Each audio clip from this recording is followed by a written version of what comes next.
Beda halnya dengan kejadian yang dihibis fantasi. Karena saya lihat juga dalam pemberitaan maupun YouTube-nya Gubernur Jawa Barat, Kang Deddy Mulyadi, itu ada salah satu faktor kesengajaan.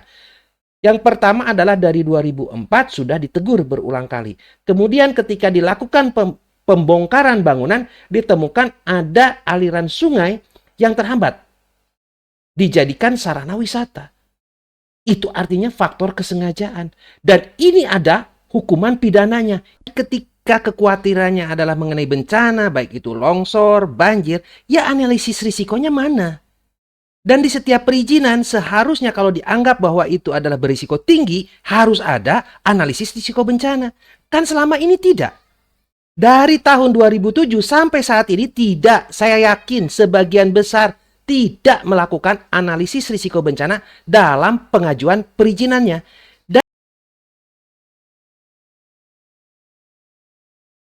Mediaindonesia.com, DPRD Bandung Barat minta site plan proyek Eiger Camp di Sukawana diubah. Saya hanya akan mengunggah bagian yang akan saya kritisi saja. Pada saat sidak, DPRD Bandung Barat menemukan adanya pelaksanaan salah satu proyek bangunan dengan luas sekitar 1.200 meter yang tidak masuk dalam dokumen site plan, yaitu bangunan berbentuk bulat besar yang rencananya akan dipakai untuk panggung budaya dan deck view Eiger Camp. Untuk itu, pelaksana proyek didorong melakukan perbaikan dokumen, peta detail rencana pembangunan atau site plan agar berkesesuaian dengan pengerjaan proyek di lapangan. Pasalnya, sejauh ini dokumen perizinan pembangunan dinyatakan sudah lengkap. Hasil peninjauan kita ke lapangan, pelaksanaan proyek oleh pengembang, ada ketidaksesuaian dari sisi site plan. Makanya kita dorong pengembangan untuk melakukan revisi, kata Ketua Komisi 3 DPRD Bandung Barat, Pizer Juandis, Jumat 11 April. Mengenai permasalahan yang fakta lapangan yang ditemukan, solusi perbaikan revisi dokumen dengan kekhawatiran terjadinya bencana, banjir, longsor. Menurut saya nggak nyambung. Kenapa saya katakan nggak nyambung? Bagaimana yang namanya revisi dokumen site plan, lalu dokumen perizinan dan fakta lapangan. Jika seandainya semua sesuai, itu semua bisa menghapus kekhawatiran terhadap potensi bencana. Mengapa tidak dipertanyakan analisis risiko bencananya? Perhitungannya, kalkulasinya, mau itu mengenai runoff, mau itu mengenai longsor, atau terbawanya endapan dari atas dan dampak selanjutnya seperti apa. Itu yang harusnya dipertanyakan. Dan saya yakin di seluruh Jawa Barat setiap kota kabupaten yang melakukan hal itu tidak pernah dilakukan analisis risiko bencana. Padahal kita ngaku semua bahwa negara ini adalah negara hukum. Ada undang-undangnya. Itu Undang-Undang 24 tahun 2007 tentang penanggulangan bencana. Di pasal 40 angka 3. Dilakukan tidak setiap pembangunan risiko tinggi ini ada analisis risiko bencananya? Ya jangan kira-kira, khawatir, dan lain sebagainya. Jika perizinan itu pun lengkap, apakah meyakinkan kita bahwa potensi-potensi risiko terhadap bencananya sudah kita eliminir? Dan saya heran juga, kenapa instansi yang bertanggung jawab terhadap analisis risiko bencana tidak dihadirkan dan tidak ditanyai, yaitu Badan Penanggulangan Bencana Daerah Kabupaten Bandung Barat dan Badan Penanggulangan Bencana Daerah Provinsi Jawa Barat. Suruh mereka jawab. Dan mereka mempertanggungjawabkan analisis risiko bencana yang ada di Provinsi Jawa Barat untuk 2022 hingga 2026. Tapi saya yakin ketika dipanggil pun pasti gak akan bisa jawab. Karena saya gak yakin dengan kompetensi mereka, kemampuan mereka untuk melakukan analisis. Tetapi jangan khawatir DPRD KBB maupun DPRD Provinsi Jawa Barat. Sebagai wakil rakyat, rakyat yang akan membantu para wakilnya. Jika tidak memiliki kemampuan untuk melakukan verifikasi, analisis terhadap apa dokumen yang telah dilakukan oleh pemerintah Provinsi Jawa Barat melalui kajian risiko bencana Jabarnya dengan Pergub 165 tahun 2022. Kami bantu.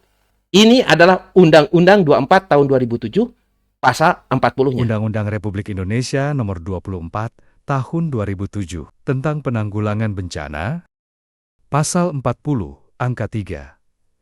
Setiap kegiatan pembangunan yang mempunyai risiko tinggi yang menimbulkan bencana, dilengkapi dengan analisis risiko bencana sebagai bagian dari usaha penanggulangan bencana sesuai dengan kewenangannya. Jadi ketika kekhawatirannya adalah mengenai bencana, baik itu longsor, banjir, ya analisis risikonya mana? Dan di setiap perizinan seharusnya kalau dianggap bahwa itu adalah berisiko tinggi, harus ada analisis risiko bencana. Kan selama ini tidak. Dari tahun 2007 sampai saat ini tidak, saya yakin sebagian besar tidak melakukan analisis risiko bencana dalam pengajuan perizinannya. Dan pemerintah tidak menetapkan ini juga. Padahal undang-undangnya ada. Tidak akan selesai dengan kekhawatiran, tetapi harus ada analisis risiko yang benar. Pasal 75, setiap orang yang karena kelalaiannya melakukan pembangunan berisiko tinggi yang tidak dilengkapi dengan analisis risiko bencana sebagaimana dimaksud dalam pasal 40 ayat 3 yang mengakibatkan terjadinya bencana, dipidana dengan pidana penjara paling singkat 3 tahun atau paling lama 6 tahun dan denda paling sedikit 300 juta rupiah atau denda paling banyak 2 miliar rupiah. Dua dalam hal tindak pidana, sebagaimana dimaksud pada ayat 1, mengakibatkan timbulnya kerugian harta benda atau barang, pelaku dipidana dengan pidana penjara paling singkat 6 tahun atau paling lama 8 tahun dan denda paling sedikit 600 juta rupiah atau denda paling banyak 3 miliar rupiah. 3 dalam hal tindak pidana, sebagaimana dimaksud pada ayat 1, mengakibatkan matinya orang, pelaku dipidana dengan pidana penjara paling singkat 8 tahun atau paling lama 10 tahun dan denda paling sedikit 3 miliar rupiah atau denda paling banyak 6 miliar rupiah. Ini undang-undangnya jelas, ada, dan sudah lama yang tidak pernah ditegakkan. Kalau ingin melakukan suatu perbaikan berkelanjutan, buat saja percontohan dengan melakukan analisis risiko bencana di lokasi Eiger itu. Coba tanya desak itu kepada pemilik Eigernya. Mau tidak menjadi percontohan? Dan kawasan-kawasan lain dalam pembangunannya bisa mereferensi, mencontohkan di lokasi itu dengan analisis risiko bencana yang tepat. Sehingga semua potensi-potensi bencana yang ada bisa jauh dikurangi. Maupun perizinan-perizinan lain yang sudah memiliki izin tetapi tidak melakukan analisis risiko itu, lakukan sesuai dengan peraturan yang ada. Begini seharusnya ditegakkan. Ini yang harus didengar oleh para wakil rakyat. Beda halnya dengan kejadian yang dihibis fantasi. Karena saya lihat juga dalam pemberitaan maupun YouTube-nya Gubernur Jawa Barat, Kang Deddy Mulyadi, itu ada salah satu faktor kesengajaan. Yang pertama adalah dari 2004 sudah ditegur berulang kali.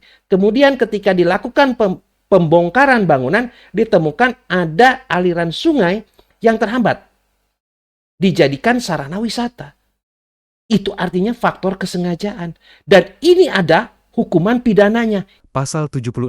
1 dalam hal tindak pidana sebagaimana dimaksud dalam pasal 75 ayat 1 dilakukan karena kesengajaan. Pelaku dipidana dengan pidana penjara paling singkat 5 tahun atau paling lama 8 tahun.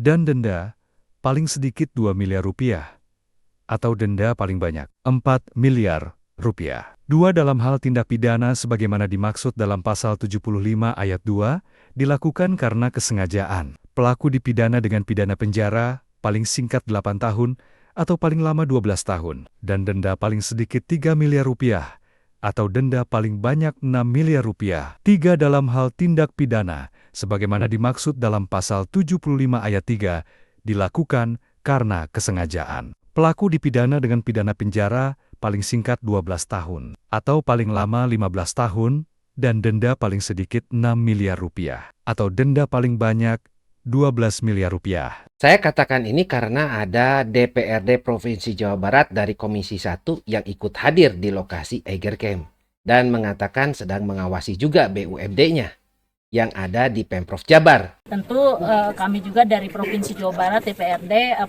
kaitan dengan perizinan ini kan rekomendasi ya. Ini kami selalu Jawa Barat apalagi BUMD yang selama ini sedang kami perhatikan, ini juga menjadi sorotan buat kami semua di Provinsi Jawa Barat.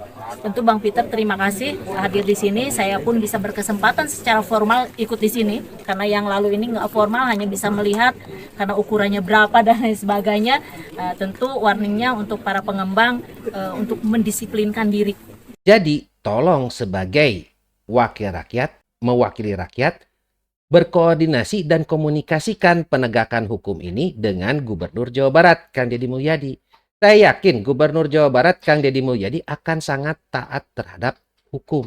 Dan ini adalah peraturan perundang-undangan yang ada yang tidak pernah dilaksanakan dari 2007 sampai hari ini untuk pembangunan berisiko tinggi beserta tindak pelanggaran yang harus ditindak secara pidana maupun perdata.